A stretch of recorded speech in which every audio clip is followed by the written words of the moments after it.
You think you don't know how to read her, but the truth is, you've been reading her perfectly this whole time. You just keep choosing the translation that hurts you less. Let that land for a second. Because that's where we're starting today. Not with a list of tricks, not with some cheat sheet of body language cues you're going to screenshot and forget by Tuesday. We're starting with the real problem, which is not that you can't read the signals. It's that you haven't trusted yourself enough to believe what you're already seeing. And that gap, that space between what you know and what you're willing to accept, is where your confidence has been slowly leaking out for months, maybe years. And I need you to hear this before we go any further. If this kind of content speaks to you, if you're someone who actually wants to understand himself better, not just get a woman's attention but earn his own respect back, then hit that subscribe button right now. Not for me, for you. Because this channel exists as a standing reminder that you deserve to think clearly about your life, about your relationships, about the man you're becoming, and you need that reminder in your feed more than you need another distraction. So subscribe and let's get into this.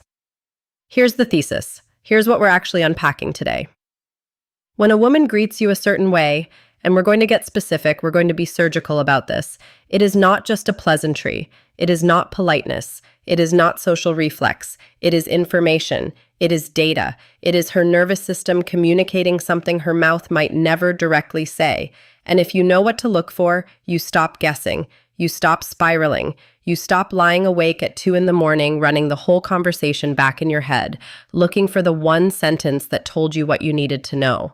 Because the greeting told you, the way she said your name told you, the pause before she responded told you. You just didn't have the framework to trust it. That's what today is.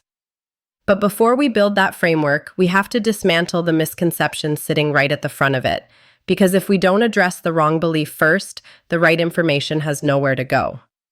Here's the misconception. Most men believe that attraction is announced. They believe that if a woman is genuinely crazy about you, she'll make it obvious. She'll spell it out. She'll remove all ambiguity. She'll say the thing directly so you don't have to wonder.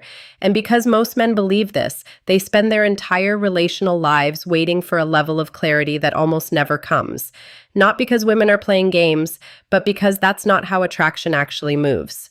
Attraction is not a press release. It is not a formal declaration. It does not knock on your door with a certificate. Attraction is a current. It runs underneath every interaction. It shows up in the texture of things, in the way she says your name before she says anything else, in the half second she holds eye contact before she looks away, in the way her voice lifts almost imperceptibly when she realizes it's you. None of that is loud, none of that is convenient, but all of it is real, and all of it is speaking. And the man who can hear it is not the man who reads the most articles about women.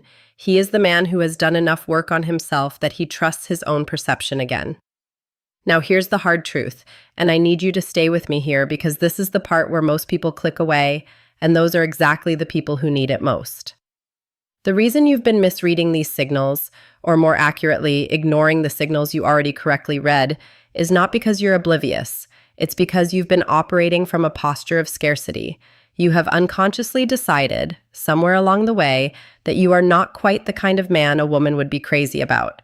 So when the evidence appears, when she greets you with that warmth, when her whole energy shifts in your direction, when she finds a reason to be near you that neither of you can technically explain, your brain rejects it. It filters it out because it doesn't fit the story you've been telling yourself. That's called confirmation bias. But in relationships, it doesn't just distort your thinking, it distorts your behavior. And distorted behavior costs you real things. It costs you the moment when you could have leaned in and instead you leaned back. The moment when you could have said exactly what you meant, and instead you hedged, you softened it, you made it smaller so it couldn't be rejected. The moment when she was waiting, genuinely waiting, for you to show up with your full chest, and instead you showed up apologetically, hat in hand, as if you needed her permission to exist in the room. You stopped being present. You stopped being interesting. You stopped being the man she was already crazy about because you replaced him with a version of yourself that is constantly auditing his own worthiness. And she feels that. Women are extraordinarily sensitive to that kind of energy. Not because they're looking for weakness to exploit, but because attraction is fundamentally about security, and a man who is at war with his own confidence does not feel safe to move toward, even when she wants to, even when everything in her wants to close the distance. The vibe you're putting out says, do not approach, construction zone.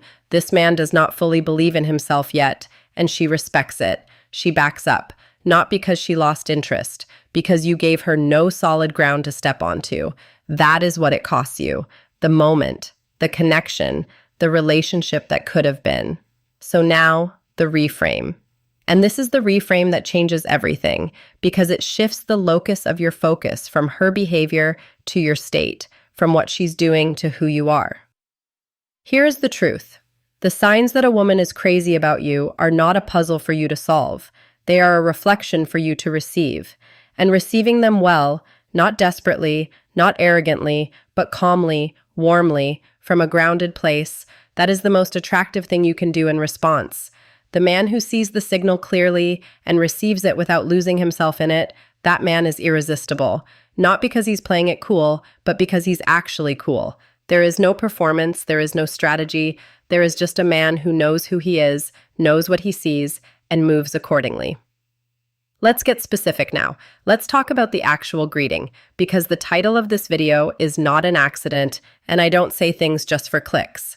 The greeting is genuinely one of the most overlooked moments in any developing connection, and it contains more real information than most conversations that follow it. When a woman greets you and the energy changes, pay attention. I'm not talking about big dramatic Hollywood moments, I'm talking about the quiet upgrade, the slight lean forward when she sees you walk in, the way she says your name at the beginning of a sentence instead of the end of one, not, hey, what's up, Lauren, but Lauren, hey, like your name was the first thing that needed to be said, the smile that arrives a half beat before she can compose herself, the touch on the arm that she executes like it's the most casual thing in the world, but she placed it deliberately, you just didn't notice because you were too busy wondering what it meant. These are not signs you need a master's degree to decode. These are signs you need stillness to receive. She creates proximity and then pretends she didn't. That's a greeting, not a verbal one, a spatial one. She finds herself across the room from you, and then somehow, without a clear reason, she's near you. She didn't announce it. She didn't need to. Her body moved in your direction because that's what bodies do when they're drawn to something. She lights up and then dials it back. This one is critical because the lighting up is involuntary. The dialing back is self-protection. When a woman is genuinely crazy about you, she will often greet you with an energy that's just slightly too warm for the occasion, and then she'll catch herself, recalibrate, pull it back to a socially acceptable level. And if you're not watching for it, you miss the truth and only see the edit. The edit looks neutral. The original was everything. She uses your name more than the situation requires. This sounds simple. It is not. The use of a person's name is intimate. It is personal. It signals that you are not a general member of the crowd to her. You are a specific person with a specific identity that she is actively tracking. When she says your name at the start of a sentence, she's pulling you close with language. When she says it at the end of a sentence, she's landing on you with emphasis. When she says it in the middle of nothing important, just slips it in for no grammatical reason, she is doing what she can to have you in her mouth without confessing why.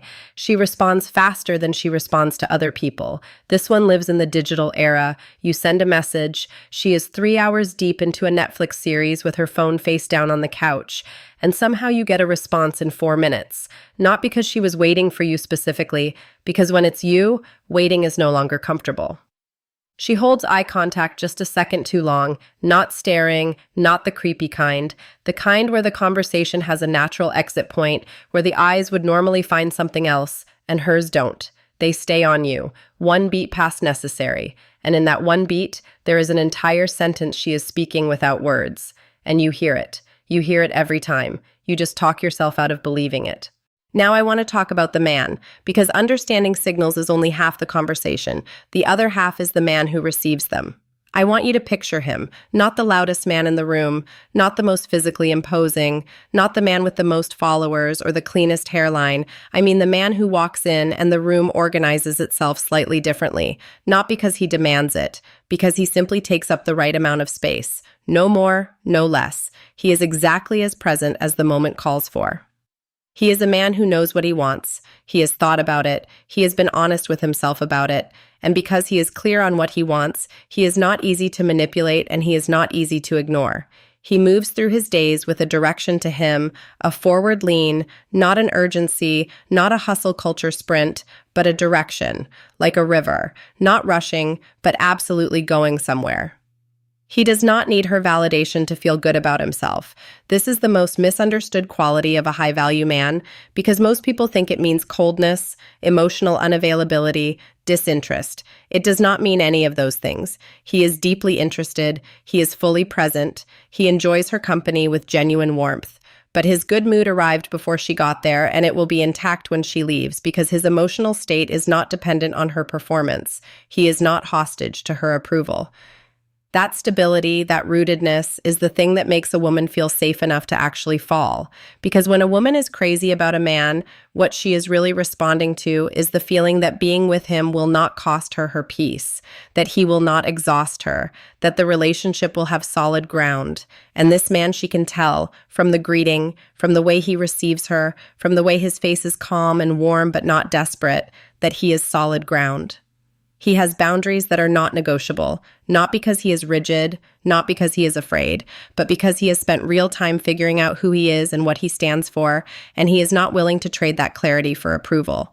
When something crosses a line for him, he says so, not aggressively, not passive-aggressively, clearly and without apology, and she respects him for it, even when it's inconvenient, especially when it's inconvenient.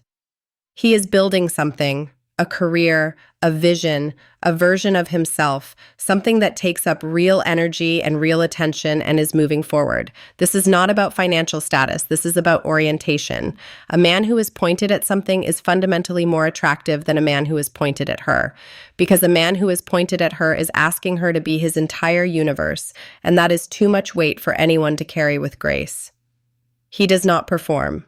When she greets him and the warmth is unmistakable, he does not suddenly become a different person. He does not get louder or smoother or more entertaining. He smiles. He acknowledges it. He meets her energy with something steady and real. He is the same man at his best and at his worst, which means she always knows who she's dealing with, and that predictability, that consistency, is its own form of trust. This is the man she is crazy about, not because he checked items off a list, but because he is actually real, actually solid, actually here.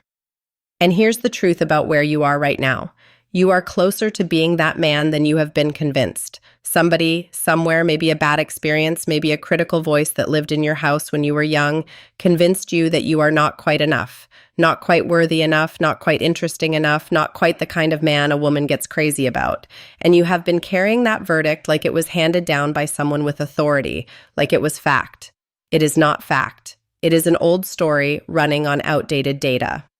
So let's talk about what you actually do from here. Not philosophy, not theory, action. Stop analyzing and start anchoring. The next time you notice one of these signals, the greeting that's slightly too warm, the name said a half beat too deliberately, the eye contact held 1 second past comfortable, do not retreat into your head. Do not start the internal debate about whether it means what you think it means.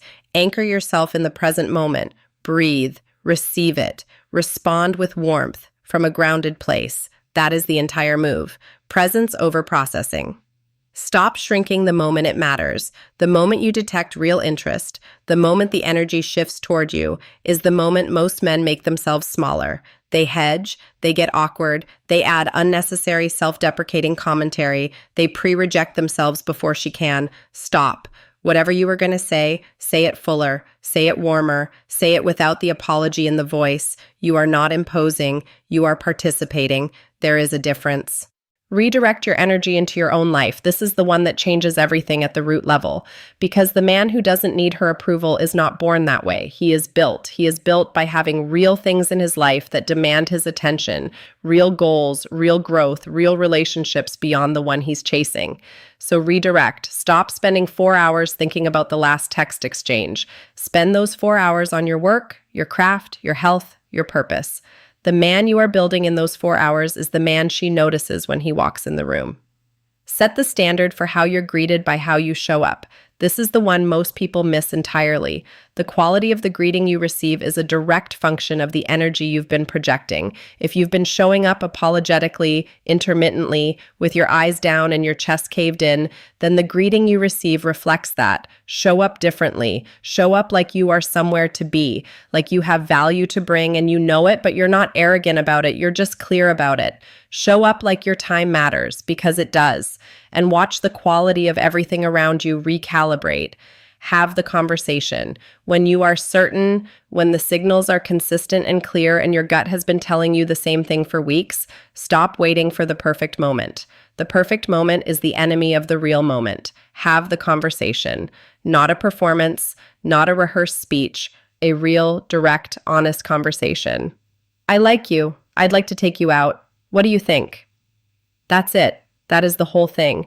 The man who can say that without drama, without 15 layers of protection around it, that man is already operating from a completely different level of self-respect.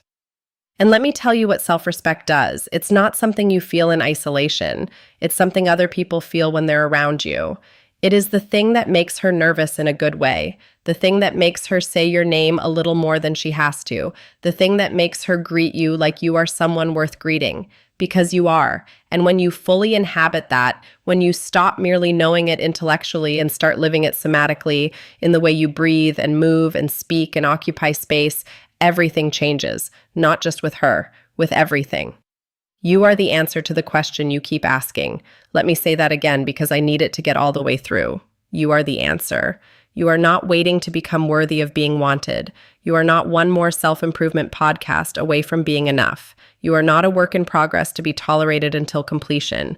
You are already something real, something specific, something that no one else in the world is or will ever be. And the work is not to build that from scratch. The work is to excavate it, to clear away the borrowed opinions and the old fears and the learned smallness and find the thing that was always there. The man who doesn't miss the signals is not a more intelligent man. He is a more honest man. He is a man who has been honest enough with himself about his own worth that he doesn't need to edit the evidence. He sees what he sees. He trusts what he trusts. He moves the way a man moves when he knows where he's going. That man is available to you right now, not when you're thinner, not when you're wealthier, not when you've had more success or less rejection or a cleaner history. Right now, with exactly the life you have, the man who reads the room correctly and stands in it fully is available to you. The choice is whether you're willing to stop arguing for your limitations long enough to try on a different posture. And the reason this matters, the reason we're not just talking about dating tips and body language tricks, is that the way you show up in this area of your life is a direct reflection of the way you show up everywhere. The man who second-guesses every signal she sends is usually the same man who second-guesses his own ideas at work, who edits his opinion before he voices it, who waits for someone else to give him permission to take up space. It's the same pattern, different room, same wound. When you heal the root, everything changes. When you come home to yourself, every room you walk into feels different because you feel different in it. And when you feel different in it, she feels you differently. That's not manipulation. That's not a technique. That's just the truth of how energy works between people. You cannot fake groundedness to someone who is paying attention. And the woman who is crazy about you is paying attention. She has been paying attention this whole time. The question is whether you're willing to give her something real to respond to.